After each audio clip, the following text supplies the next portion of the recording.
Praise the lord. ಪ್ರಿಯ ದೇವರ ಮಕ್ಕಳೇ, ಈ ದಿನ ನಾವೊಂದು ವಿಷಯವನ್ನು ಯೋಚನೆ ಮಾಡಿಕೊಳ್ಳೋಣ. ನಮ್ಮ ಮಾತುಗಳು ಯಾವ ರೀತಿ ಇದೆ ಅಲ್ವಾ? ನಾವು ಪ್ರತಿದಿನ ಮಾತಾಡ್ತೀವಿ, ಬಾಯಿ ಇದೆ ಅಲ್ವಾ, ಪ್ರತಿದಿನ ಮಾತಾಡ್ತಾ ಇದ್ದೀವಿ.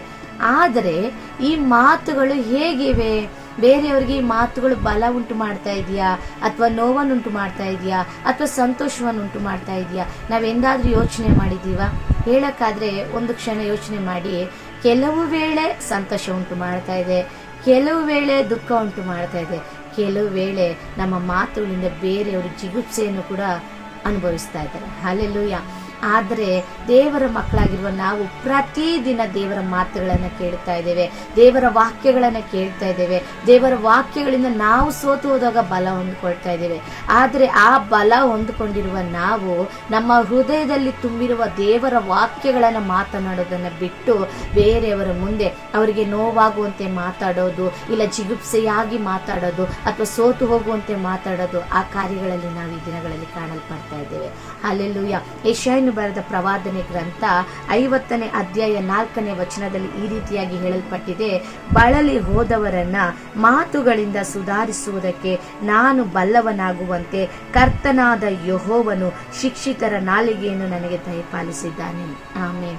ಹೌದು, ಈ ದಿನ ನಾವು ಬಳಲಿ ಹೋದಾಗ ದೇವರ ಮಾತು ನಮ್ಮನ್ನು ಸಂತೈಸಿದೆ, ದೇವರ ಮಾತು ನಮ್ಮನ್ನು ಸುಧಾರಿಸಿದೆ, ದೇವರ ಮಾತು ನಮ್ಮನ್ನು ಬಲಪಡಿಸಿದೆ. ಅದೇ ರೀತಿ ದೇವರ ಮಕ್ಕಳಾಗಿರುವ ನಾವು ಸಹ ಒಂದೇ ಒಂದು ಮಾತು ಮಾತನಾಡಿದ್ರು ಕೂಡ ಬೇರೆಯವರಿಗೆ ಒಂದು ಬಲ ಉಂಟಾಗಬೇಕು, ಒಂದು ಸಂತೈಸುವಿಕೆ ಉಂಟಾಗಬೇಕು, ಒಂದು ಆದರಣೆ ಉಂಟಾಗಬೇಕು. ಅದನ್ನು ಬಿಟ್ಟು ಅದಕ್ಕೆ ಬದಲಾಗಿ ದುಃಖವೋ ನೋವೋ ಕಣ್ಣೀರೋ ಏರ್ಪಟ್ಟರೆ ಖಂಡಿತವಾಗಿ ದೇವರು ನಮ್ಮ ಬಳಿ ಲೆಕ್ಕ ಕೇಳ್ತಾರೆ. ನೋಡಿ, ಸತ್ಯವೇದದಲ್ಲಿ ಒಂದು ಬಾರಿ ಒಂದು ವ್ಯಭಿಚಾರ ಮಾಡಿದಂಥ ಸ್ತ್ರೀಯನ್ನ ಅನೇಕ ಮನುಷ್ಯರು ಕರೆದುಕೊಂಡು ಬಂದು ಯೇಸುವಿನ ಮುಂದೆ ಹಾಕಿದ್ರು.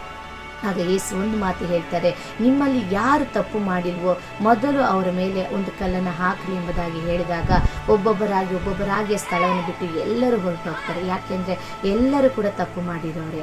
ಆಗ ಯೇಸು ಕ್ರಿಸ್ತನ ಒಂದು ಮಾತು ಆಕೆಯನ್ನು ನೋಡಿ ಹೇಳ್ತಾರೆ: ಅಮ್ಮ, ನಾನು ಕೂಡ ನಿನ್ನನ್ನು ಶಿಕ್ಷಿಸೋದಿಲ್ಲ, ಇನ್ನು ಮುಂದೆ ನೀನೇನು ಮಾಡಬೇಡ, ಪಾಪ ಮಾಡಬೇಡ ಅಂತ ಎಷ್ಟು ಪ್ರೀತಿಯಾಗಿ ಸೌಮ್ಯವಾಗಿ ಆಕೆಯೊಟ್ಟಿಗೆ ಮಾತನಾಡ್ತಾರೆ ಗೊತ್ತಾ?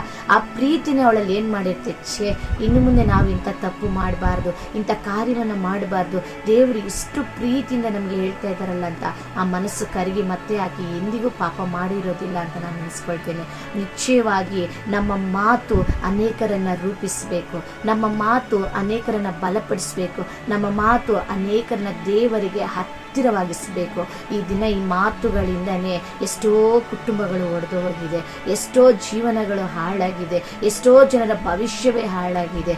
ದಯವಿಟ್ಟು ನೀವು ಯೋಚನೆ ಮಾಡಿ, ಇಂದಿನಿಂದ ಮಾತುಗಳ ಮೇಲೆ ಗಮನ ಇರಲಿ. ಆ ಮಾತುಗಳು ಬೇರೆಯವರಿಗೆ ದುಃಖಪಡಿಸುವಂಥದ್ದಾಗಿ ಅಲ್ಲ, ದೇವರ ಪ್ರೀತಿನ ಸಾರುವಂಥದ್ದಾಗಿ ನಿಮ್ಮ ಮಾತುಗಳು ಬದಲಾಗಲಿ. ಕರ್ತನು ನಿಮ್ಮನ್ನು ಆಶೀರ್ವದಿಸಲಿ. God bless you.